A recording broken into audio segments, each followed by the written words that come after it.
Elite study platform पर आप सभी का स्वागत है। इस वीडियो में डिस्कशन करेंगे 21 नवंबर 2020 के हिमाचल प्रदेश राष्ट्रीय तथा अंतर्राष्ट्रीय करंट अफेयर्स के बारे में।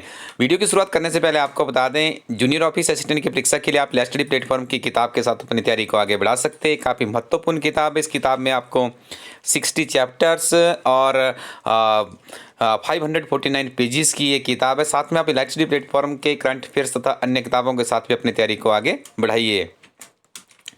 राष्ट्रीय तथा अंतर्राष्ट्रीय करंट अफेयर्स में पहला प्रश्न है, डॉक्टर मेवालाल चौधरी ने भ्रष्टाचार के आरोपों के कारण इस्तीफा दे दिया। बिहार सरकार में इन्हें कौन सा मंत्री पद दिया गया था? तो ये शिक्षा मंत्री पर कार्यरत थे, लेकिन भ्रष्टाचार के आरोप लगने के बाद इन्होंने वहाँ से अपने पद से इस्तीफा देना पड़ा है।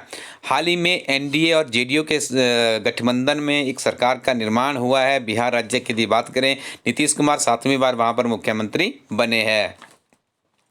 बिहार विधानसभा के प्रोटेम स्पीकर बनाए गए पूर्व मुख्यमंत्री जीतन राम मांझी को किसके द्वारा शपथ दिलाई गई? तो राज्यपाल फागू चौहान के द्वारा इन्हें ओथ दिलाई गई है। और याद रखिएगा, देखिए प्रोटेम स्पीकर होता है जो सबसे वयोवृद्ध मेंबर होता है विधानसभा का, उसे इस पद पर नियुक्ति दी जाती है। ठीक है जी, तो काफ़ी वयोवृद्ध नेता है बिहार की विधानसभा में। और इनकी जो ओथ है, देखिए इनकी भी ओथ होती है, आपको यहाँ से ये भी याद रखना है। तो वर्तमान में जो राज्यपाल है फागू चौहान है, इनके द्वारा ही इन्हें ओथ दिलाई गई है। भारतीय रिजर्व बैंक ने हाल ही में पंजाब नेशनल बैंक पर कितने करोड़ रुपए जुर्माना लगाया है? तो 1 करोड़ रुपए का जुर्माना लगाया गया है आरबीआई के द्वारा पंजाब नेशनल बैंक पर। किस संगठन ने quick reaction surface to air missile यानी QRSAM को विकसित किया है? तो रक्षा अनुसंधान और विकास संगठन के द्वारा इस मिसाइल को विकसित किया गया है। यह प्रश्न भी आपके अलाइड सर्विसेज HA और NT के लिए बहुत ही इंपॉर्टेंट है। भारत के प्रधानमंत्री नरेंद्र मोदी ने कोविड-19 आसियान प्रतिक्रिया कोष में कितने मिलियन अमेरिकी डॉलर के योगदान की घोषणा की है? तो 1 मिलियन अमेरिकी डॉलर के योगदान की घोषणा की गई है भारत के प्रधानमंत्री नरेंद्र मोदी जी द्वारा। किस खिलाड़ी ने मास्टर्स गोल्फ टूर्नामेंट 2020 का खिताब जीत लिया है? तो डस्टिन जॉनसन के द्वारा मास्टर्स गोल्फ टूर्नामेंट 2020 का खिताब जीत लिया है। तिनसुकिया में ऑयल इंडिया ने प्राकृतिक गैस की खोज की, किस राज्य में स्थित है? तो याद रखिएगा, ये असम राज्य में स्थित है। अलाइड सर्विसेज में ऐसे प्रश्न भी देखने को मिलते हैं। हाल ही में किस फार्मूला 1 ड्राइवर ने टर्किश ग्रांड प्री खिताब को जीतकर अपना 7वां विश्व चैंपियनशिप खिताब जीत लिया है? तो लुइस हैमिल्टन के द्वारा इस खिताब को जीत लिया है और 7वां विश्व चैंपियनशिप खिताब है, ये भी आपने याद रखना है। PM कुसुम योजना का संचालन किस मंत्रालय द्वारा किया जा रहा है? याद रखिएगा, नवीकरणीय ऊर्जा मंत्रालय के द्वारा प्रधानमंत्री कुसुम योजना का संचालन किया जा रहा है।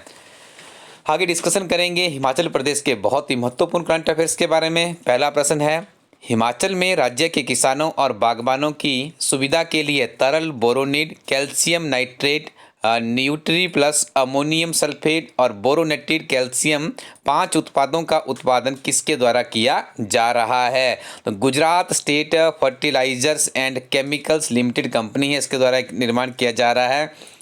जो आगे भी हम 2 प्रश्न और इसी से संबंधित डिस्कस करने जा रहे हैं। ये प्रश्न आपके यदि हिमाचल प्रदेश में काफ़ी लंबे समय से नायब तहसीलदार की परीक्षा नहीं हुई है, यदि वो परीक्षा होती है तो उस परीक्षा से प्रेरित ये प्रश्न माने जा सकते हैं। अलाइड सर्विसेज HS तथा अन्य परीक्षाओं के लिए भी उपयोगी होंगे।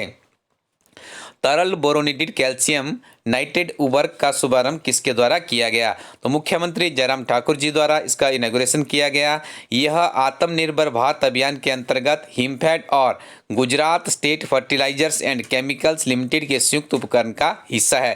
देखिए क्यों ये खबर सुर्खियों में है। हाल ही में जो ये तरल बोरोनेटेड कैल्शियम नाइट्रेट उर्वरक तैयार किया गया है, इसके लिए देखिए हमारा जो हिमाचल का हिमफेड है और Gujarat state fertilisers and chemicals limited है, इनके द्वारा इसको किया गया है और इसका इनॉग्रेशन करवाया गया है माननीय मुख्यमंत्री CM साहब से। तो इस कारण से सुर्खियों में है। और देखिए इससे क्या होगा, जो किसानों की फसल है उससे इनको क्या मिलेगा, काफ़ी ज़्यादा प्रोत्साहन मिलेगा और अच्छी उपज हमारे हिमाचल प्रदेश में देखने को मिलेगी। तो ये प्रश्न याद रखिएगा, अलाइड सर्विसेज में भी आपसे पूछा जा सकता है। इंजीनियरिंग के क्षेत्र में तकनीकी आधारित कौशल विकास शिक्षा व अनुसंधान को बढ़ावा देने के लिए किन 2 शैक्षणिक संस्थानों के बीच समझौता ज्ञापन हस्ताक्षरित हुआ है?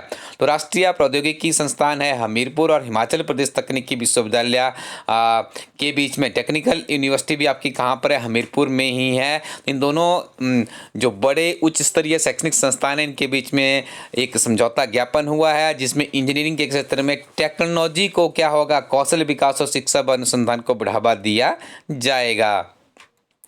Fertiliser association of India golden jubilee award for outstanding doctoral research in fertiliser uses पुरस्कार से किसे चुना गया है? तो डॉक्टर यशवंत सिंह परमार यूनिवर्सिटी के जो शोधकर्ता है डॉक्टर जागृति ठाकुर को इस अवार्ड के लिए चुना गया है। यदि आप हिमाचल प्रदेश सरकार में सरकारी नौकरी लेना चाहते हैं तो आपको अपने हिमाचल प्रदेश सामान्य ज्ञान को इतना मजबूत करना होगा कि आपके 100% प्रश्न सही रहें जब आप किसी भी परीक्षा में बैठें। तो elitestudy.co.in वेबसाइट पे किताब आप लोगों के लिए, इस किताब का नाम है हिमाचल प्रदेश एक समग्र अध्ययन। इस किताब में 10,000 प्लस का क्वेश्चन बैंक है। इस किताब में ओल्ड क्वेश्चन पेपर, उसके अलावा ऐसी अध्ययन सामग्री है जो कि आपको कम समय में ज़्यादा ज्ञानवर्धक जानकारियाँ उपलब्ध करवाने में आपकी सहायक साबित होगी। तो इस किताब के साथ में आप अपने हिमाचल प्रदेश सामान्य ज्ञान को इतना मजबूत कर लीजिए कि आपको मेरिट में आने के लिए हिमाचल प्रदेश का सामान्य ज्ञान ही आपकी एक महत्वपूर्ण कड़ी बने। इसके अलावा आप विभिन्न तरह की किताबों के लिए elitestudy.co.in वेबसाइट को भी विजिट कर सकते हैं। Thank you very much. Keep watching elitestudy YouTube channel.